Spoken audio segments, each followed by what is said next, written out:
ഏറ്റവും ഭംഗിയായിട്ട് സാരി ഡ്രേപ്പ് ചെയ്യണത് ആരാണെന്നറിയോ?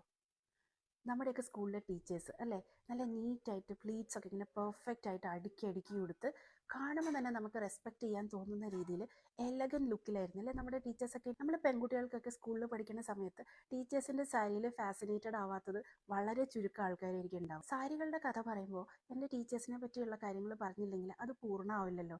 അപ്പോൾ ഇന്ന് നമുക്ക് എൻ്റെ ടീച്ചേഴ്സിൻ്റെ സാരി കഥകൾ കേൾക്കാം. ടീച്ചർമാരുടെ സാരികൾ എന്ന് പറഞ്ഞാൽ പൊതുവെ വളരെ സിമ്പിളായിരിക്കും.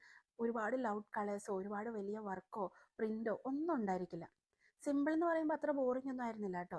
എന്നെ 5ാം ക്ലാസ്സിൽ പഠിപ്പിച്ച എൻ്റെ ഗ്ലാഡിസ് ടീച്ചറുടെ സാരികൾ, ടീച്ചറുടെ കയ്യിൽ അന്നുണ്ടായിരുന്ന വെറൈറ്റി കളേഴ്സിലെ ഷിഫോൺ സാരികളൊന്നും ഇന്ന് ഞാൻ ഒരു കടയിലും പോയിട്ട് എനിക്ക് കിട്ടാറില്ല കേട്ടോ.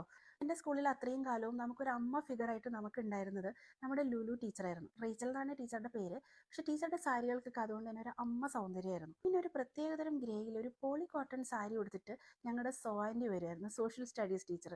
പിന്നെ മുടിയൊക്കെ ഇങ്ങനെ നല്ല അടിപൊളിയായിട്ട് പുട്ടപ്പ് ചെയ്തിട്ട് നല്ല കോട്ടൺ സാരികൾ കൊടുത്തിട്ട് വരുന്ന ലളിത ടീച്ചർ.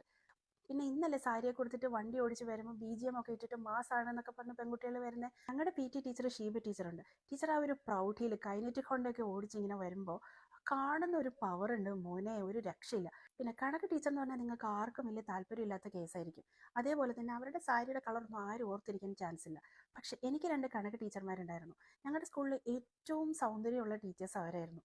അതിൽ തന്നെ ഞങ്ങൾ ഒരു ടീച്ചറെ രഹസ്യമായിട്ട് സുന്ദരി വത്സ എന്നായിരുന്നു വിളിച്ചുകൊണ്ടിരുന്നത്. ടീച്ചർ സ്വന്തമായിട്ട് മാരുതി കാറൊക്കെ ഓടിച്ചിട്ടാണ് വരിക. ടീച്ചറെ പോലെ തന്നെ സൗന്ദര്യമുള്ളതായിരുന്നു ടീച്ചറുടെ സാരിയും സാരി ഉടുക്കുന്ന സ്റ്റൈലും. ഇന്ന് ഞങ്ങളുടെ 10ാം ക്ലാസ്സിൽ പഠിപ്പിച്ച രാജമ്മ ടീച്ചർ, ടീച്ചർ നല്ല പനിനീർ പൂ പോലെ സൗമ്യതയുള്ളൊരു ടീച്ചറായിരുന്നു. രാവിലെ എങ്ങനെയാണോ സാരി ഉടുത്തത് അതേപോലെ തന്നെയാണ് ടീച്ചർ നടക്കുമ്പോഴും ഇരിക്കുമ്പോഴും വൈകുന്നേരം തിരിച്ചു പോകുമ്പോഴും ഒക്കെ ഉണ്ടാവുക.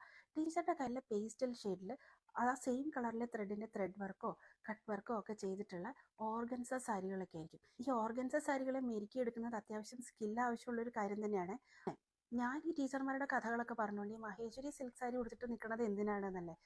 എൻ്റെ ഏറ്റവും ഫേവറേറ്റ് ആയിട്ടുള്ള ഒരു ടീച്ചറായിരുന്നു എന്നെ 8ാം ക്ലാസ്സിൽ ഫിസിക്സ് പഠിപ്പിച്ച ഞങ്ങളുടെ ക്ലാസ് ടീച്ചർ സുജ ടീച്ചർ. ടീച്ചറെ പറ്റി ഞാൻ എപ്പോൾ ഓർത്താലും എൻ്റെ മനസ്സിൽ വരുന്നത് ഒരു മറൂണും ബ്ലൂവും കോമ്പിനേഷനിലുള്ള ഒരു മഹേശ്വരി സിൽക്ക് കോട്ടൺ സാരി ആയിരുന്നു.